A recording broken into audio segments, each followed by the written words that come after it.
Un silence de mort planait sur Dobropoli, puis l'enfer s'est déchaîné. Près de Donetsk, une opération militaire a secoué le front cette semaine, laissant une image brutale mais triomphante. Une offensive fulgurante, décrite comme une opération chirurgicale, a amputé 2 doigts russes, ces saillies d'occupation dangereusement avancées. Les caméras des drones ont tout filmé, des frappes ciblées, millimétrées à la reddition chaotique de l'ennemi. C'est une victoire éclatante. Mais est-ce suffisant pour changer le cours de cette guerre impitoyable? Et quelle est la vraie portée de ces images que le monde entier devrait voir? Question à vous. Où vous trouvez-vous en ce moment? Écrivez-nous votre ville et votre pays dans les commentaires. Les forces d'élite du voisin occidental ont frappé avec une précision chirurgicale, là où personne ne s'y attendait. La 79e et la 82e brigade d'assaut aéroportée, épaulées par des unités de reconnaissance spéciale du GUR, et la 9e brigade de l'officier Ruslan Rigovanov, ont mené cette opération. Leur mission était vitale, extirper les unités d'occupation des localités du Donetsk dans une direction considérée comme la plus dangereuse pour la défense du pays sur la lettre U. Les images sont claires, elles ne mentent pas. Chaque étape a été documentée avec une acuité effrayante. Des frappes ciblées qui transformaient les positions ennemies en panache de fumée noire et de débris, jusqu'à la reddition de soldats russes, les yeux bandés, les mains liées, marchant en colonne, le visage marqué par la défaite, vers leur nouvelle réalité de prisonniers de guerre. Les villages de Zolotoy Kolodès et Petrovka ont été libérés, entièrement nettoyés des occupants. C'est une reconquête totale, une purification méthodique du territoire, comme l'ont rapporté avec fierté les combattants sur place. Rubizhne et Koucherov Yar sont également passés sous le contrôle ferme du pays sur la lettre U, signe tangible d'une souveraineté restaurée. Des drapeaux victorieux flottent désormais sur les stèles d'entrée de ces localités, symbolisant une liberté retrouvée après des mois d'oppression. Le service de cartographie militaire Deep State a confirmé ces avancées cruciales. Les saillies russes, ces boyaux d'occupation qui s'étaient insidieusement étendus entre Kourakovo et Dobropolia, sont bel et bien coupés. Amputées de la carte, elles n'existent plus. Cette contre-offensive a eu un impact immédiat, visible à l'échelle du front. Le rythme d'avance russe a considérablement ralenti, un signe clair de la désorganisation et des lourdes pertes infligées. C'est un coup dur pour la machine de guerre qui se targuait, il n'y a pas si longtemps encore, d'être la seconde armée du monde, une prétention désormais ridiculisée par les faits. Mais cette victoire, bien que stratégiquement majeure et psychologiquement importante, est décrite comme fragile par Viktor Trigoubov, un officier expérimenté des forces du voisin occidental. Pourquoi cette prudence et cette mise en garde?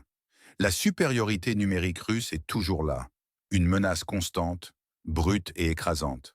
Leur tactique d'assaut frontal, bien que coûteuse en vies humaines pour leurs propres troupes, continue d'exercer une pression immense sur les lignes de défense du pays. Alexander Kushnar, le présentateur du Newsreader, a souligné un défi crucial et une urgence absolue. Face au retrait partiel, voire à la quasi-cessation, du soutien militaire américain, une nouvelle collecte de fonds a été lancée. L'objectif est ambitieux mais vital. Réunir 20 000 € pour acquérir 10 drones à fibre optique supplémentaires. 5 sont destinés au GUR, les services de renseignement militaire, et 5 à la 9e brigade de l'officier Ruslan Rigovanov, des unités en première ligne. Ces drones sont plus que de simples outils technologiques. Ils sont les yeux et les poings d'une armée qui innove constamment pour survivre et libérer. Ils offrent une stabilisation avancée, une image de haute qualité en première personne pour une prise de décision rapide et une protection essentielle contre les interférences radioélectroniques de l'ennemi. Chaque drone est littéralement une vie sauvée, une position ennemie identifiée et neutralisée, un pas de plus vers la libération finale. L'ennemi s'est caché, désespéré, dans les plantations et les cours. Ils ont été brûlés par les flammes de la riposte ou se sont rendus sans combattre, leur morale brisée. C'est une humiliation amère pour une armée qui se voulait invincible, n'est-ce pas? Dites-nous d'où vous nous regardez en ce moment. Pays, ville et pourquoi pas, le drapeau de votre nation. Cette victoire à Dobropoli n'est pas qu'une simple reprise de terrain. Elle est un symbole puissant, un tournant potentiel dans le récit de ce conflit interminable. Elle déconstruit l'image d'une armée russe invincible. Elle pulvérise le mythe d'une seconde armée du monde qui, en réalité, fuit en désordre, se rend en masse et subit des pertes humaines et matérielles catastrophiques. Ces avancées spectaculaires du voisin occidental ont eu un effet direct et mesurable sur la dynamique globale du front. La Russie, qui avançait à une moyenne alarmante de 20 km par jour, a vu son rythme chuter drastiquement, à peine 10 km sur l'ensemble de la ligne de contact. C'est le ralentissement le plus marqué en un mois et demi, une donnée cruciale fournie par l'organisme d'analyse Okagor et qui doit nous interpeller. Pourquoi est-ce si important maintenant? Parce que cela prouve que la résistance est d'une efficacité redoutable. Cela démontre que l'ingéniosité tactique, la précision chirurgicale et une détermination inébranlable peuvent l'emporter sur la force brute, sur la supériorité numérique aveugle. Imaginez l'impact psychologique sur les troupes russes, voir leurs doigts d'occupation coupés, leur position réduite en cendres et leurs camarades forcés de se rendre ou de périr sous les coups implacables des drones du voisin occidental. C'est une démoralisation en direct, une réalité bien loin de la propagande triomphaliste du Kremlin. C'est une brèche profonde dans la psyché de l'agresseur, une blessure qui mettra du temps à cicatriser. Mais l'envers du décor est tout aussi crucial. Comme l'a si justement souligné Viktor Trigubov, la situation demeure fragile. Le pays sur la lettre U fait face à un défi colossal, une menace existentielle, une supériorité numérique russe toujours écrasante. Environ 110 000 militaires russes sont concentrés dans la direction de Pokrovsk. C'est une force massive, bien plus importante que la population d'avant-guerre de Pokrovsk elle-même. Ces chiffres glaçant le sang, car ils signifient que chaque victoire est durement acquise, chaque centimètre repris est baigné du sang et des larmes des défenseurs. C'est une guerre d'attrition où la vie humaine semble n'avoir aucune valeur pour l'ennemi qui sacrifie ses hommes sans sourciller. Cette disproportion des forces soulève une question urgente pour la communauté internationale. Si le soutien extérieur diminue, comme on le voit avec la quasi-cessation de l'aide militaire américaine, comment le pays sur la lettre U pourra-t-il tenir sur le long terme? Les drones, aussi sophistiqués soient-ils, ne peuvent pas remplacer une infanterie suffisante et un flux constant d'armement lourd. La dépendance aux collectes de fonds publics, bien que touchante et inspirante, ne peut en aucun cas être une solution viable à long terme pour une défense nationale. Elle met en lumière une faille béante dans la solidarité internationale, un abandon implicite qui ne dit pas son nom. C'est un risque énorme pour la stabilité géopolitique de toute la région et au-delà. L'impact de ces événements se fait sentir bien au-delà des lignes de front. Quelles mesures ou sanctions uniques pourraient réellement inverser la dynamique dans la zone de conflit? Soyez précis dans votre proposition. Les récits divergent, mais la réalité du terrain parle d'elle-même, avec une clarté impitoyable. D'un côté, nous avons des déclarations stupéfiantes, presque déconnectées de toute réalité tangible. Vladimir Poutine aurait assuré à Donald Trump, lors de leur discussion, un effondrement imminent et inévitable de la ligne de front du pays sur la lettre U. Imaginez l'audace et le cynisme de cette affirmation, alors même que des villages sont libérés et que l'avance russe ralentit de moitié. C'est une tentative de manipulation de l'opinion, une narration mensongère conçue pour semer le doute et saper la détermination. Poutine veut projeter une image de victoire inévitable, mais les faits lui donnent tort avec une régularité déconcertante. Ses assurances sonnent creux, comme une prophétie autoréalisatrice qui refuse obstinément de se matérialiser. De l'autre côté, nous avons Donald Trump. Ses propos récents lors d'une interview sur Fox News sont d'une gravité choquante et soulèvent de sérieuses questions sur ses intentions. Il a purement et simplement accusé le voisin occidental d'avoir déclenché la guerre à cause de son désir d'adhérer à l'OTAN et de la possession de la Crimée. Il est allé jusqu'à qualifier l'adhésion du pays à l'Alliance Atlantique de « insulte à la Russie » et la Crimée de « bonbons offerts » par Obama. Cette rhétorique n'est pas seulement contraire au bon sens élémentaire, elle reprend mot pour mot, sans aucune nuance, les récits du Kremlin. Elle absout l'agresseur de toute responsabilité et culpabilise la victime. C'est une logique Kremlin-trumpiste qui s'effondre en poussière face aux images crues de Dobropoli, face aux corps des liquidés sur le sol et aux prisonniers les yeux bandés. Est-ce de la naïveté pure, une ignorance volontaire des faits, ou une complicité calculée pour des gains politiques internes? La question mérite d'être posée. Les experts, eux, offrent une perspective plus nuancée, plus complexe et bien plus ancrée dans la réalité brutale du conflit. Alexander Kouchner, le présentateur, et Viktor Trigubov, officier des forces du pays sur la lettre U, confirment la brutalité et le gaspillage humain des tactiques russes. Le succès initial russe à Dobropoli, avant la contre-offensive, était dû à un avantage numérique écrasant et à des tactiques frontales stupides, des assauts d'infanterie massifs et désorganisés qui ont coûté à la Russie jusqu'à la moitié de ses effectifs attaquants pour des gains minimes et éphémères. Cela ajoute une couche de vérité à la victoire. L'ennemi est brutal mais pas intelligent. Trigubov a clairement déclaré « L'avancée a été coupée, les restes sont en train d'être nettoyés, les tendances sont optimistes, mais la situation est fragile. C'est un appel urgent au réalisme, une mise en garde contre l'euphorie facile. Les motivations sont multiples et profondes.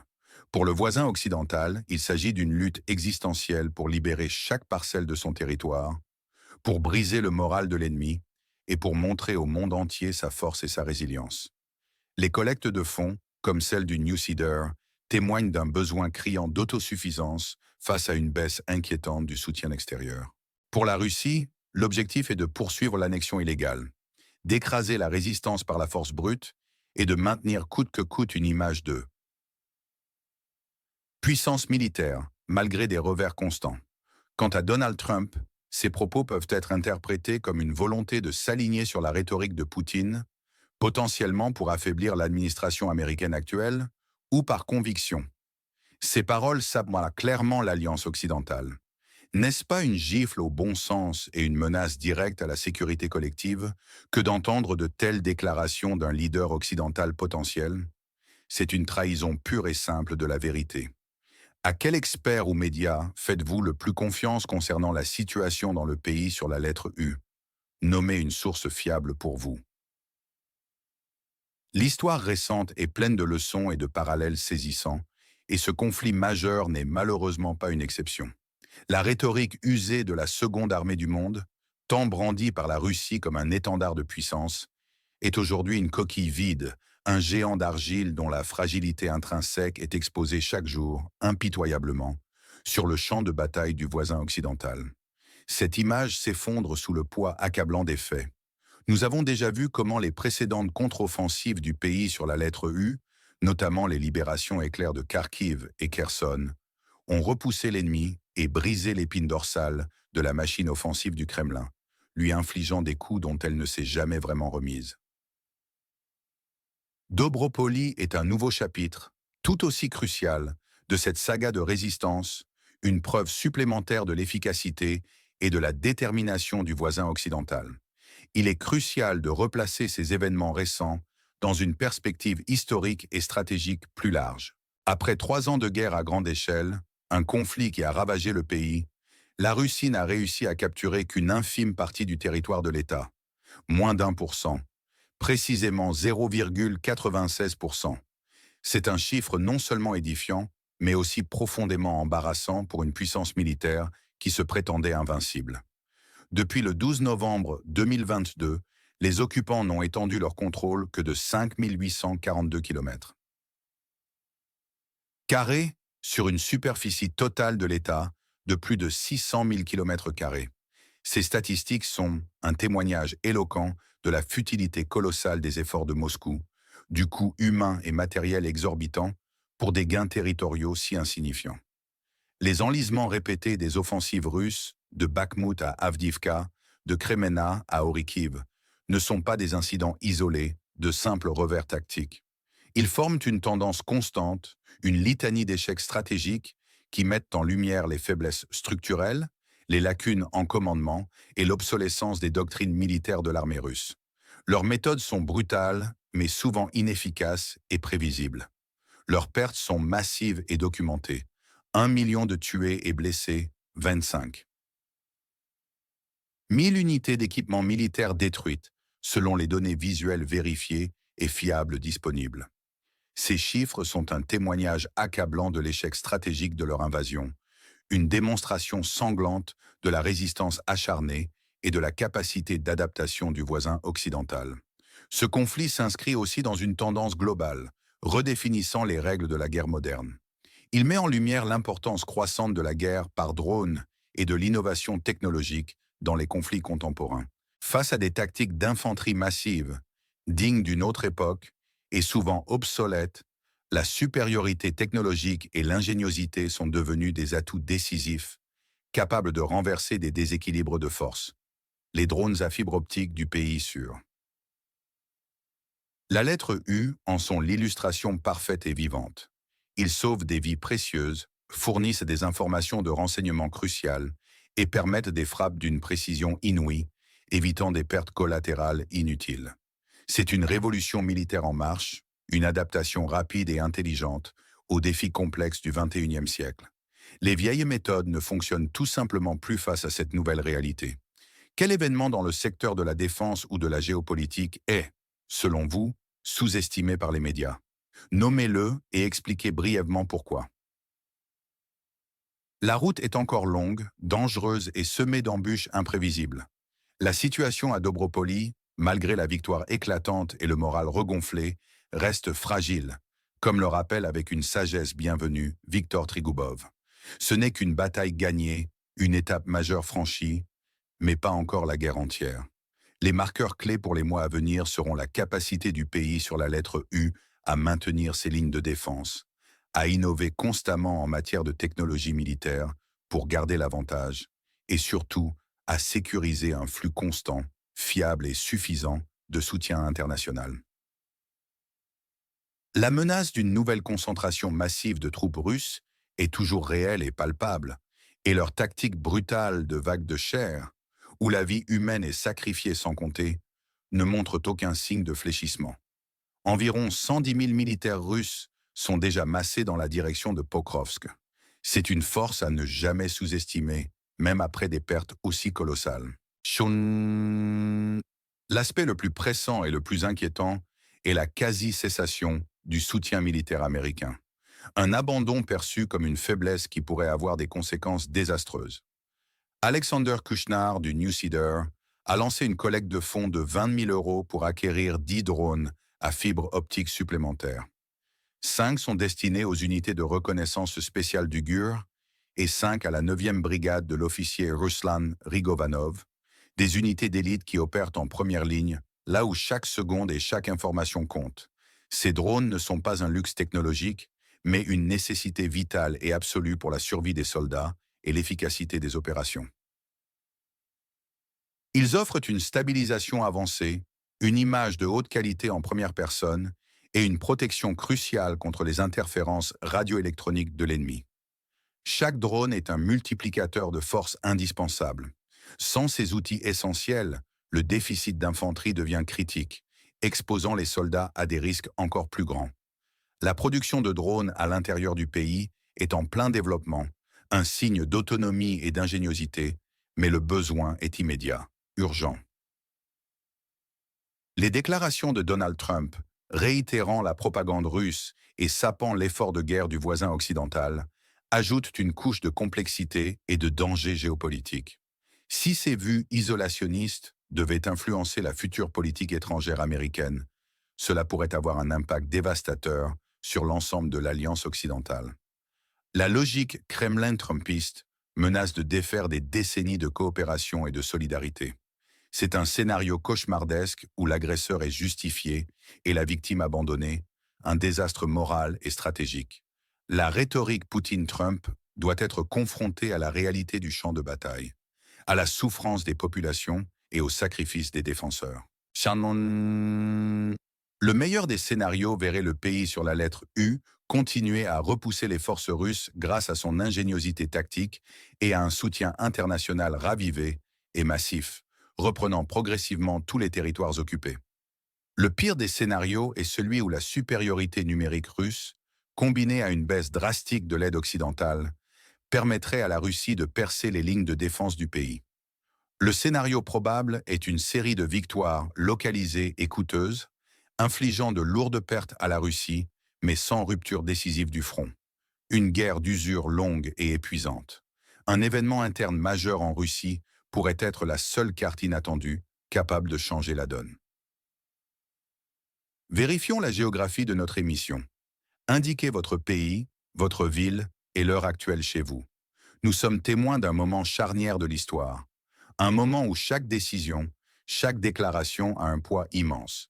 La victoire à Dobropoli est une bouffée d'oxygène, une preuve éclatante que la vérité et la justice finissent toujours par percer le brouillard des mensonges.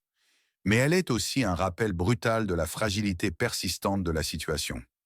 Le mythe de la seconde armée du monde est pulvérisé, non pas par des mots creux, mais par les faits irréfutables du champ de bataille. 25 000 unités d'équipement militaire russe détruites, 1 million de tués et blessés, et moins d'1% du territoire du pays sur la lettre U, capturé en 3 ans. De conflits à grande échelle, ces chiffres sont un monument à la futilité et au coût humain exorbitant de cette agression. Pourtant, la menace demeure immense et palpable. La supériorité numérique russe est une réalité implacable, avec des dizaines de milliers de soldats encore massés sur le front. Et face à cette menace existentielle, la quasi-cessation du soutien américain résonne comme un abandon moral et stratégique, un geste qui pourrait s'avérer impardonnable.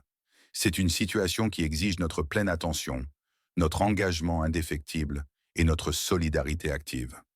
Les héros du voisin occidental se battent non seulement pour leur souveraineté nationale, mais aussi pour les principes fondamentaux de liberté, de démocratie et de droit international qui sont les piliers de notre civilisation. Leurs sacrifices ne peuvent être vains.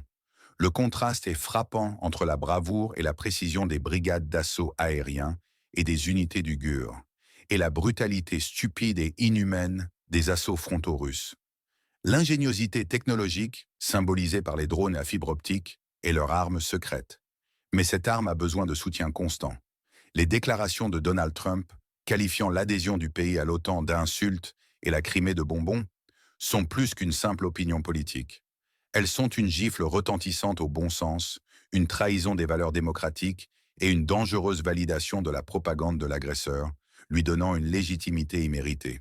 Il est vital de démasquer cette logique Kremlin-trumpiste et de la confronter à la réalité sanglante du front. C'est à nous, citoyens du monde, de choisir notre camp, celui de la vérité et de la liberté, ou celui des mensonges et de la tyrannie. La polarisation est claire, les enjeux sont immenses. La vérité du champ de bataille démonte les récits fallacieux. Chaque euro de la collecte pour les drones compte doublement en ce moment critique. Chaque partage de cette vidéo aide à éclairer. Chaque commentaire renforce notre communauté. Le danger que représente la supériorité numérique russe est clair, même après une victoire tactique majeure. L'abandon américain est une menace concrète qui plane sur l'avenir du conflit. La résilience du pays sur la lettre U, son courage inébranlable, sont un exemple poignant pour le monde entier. Ne restons pas silencieux. Ne soyons pas indifférents face à cette injustice flagrante. L'heure est à l'action concrète et à la diffusion de la vérité sans compromis. Votre opinion compte. Selon vous, où passe la ligne rouge entre les intérêts de l'Est et ceux de l'Ouest dans ce conflit? Exprimez-vous en une seule phrase claire. Et abonnez-vous à notre chaîne pour ne jamais manquer une analyse honnête et approfondie des événements qui façonnent notre monde. Activez la cloche des notifications pour rester informé en temps réel et partagez cette vidéo pour éclairer votre entourage. Votre soutien est essentiel pour la diffusion de la vérité.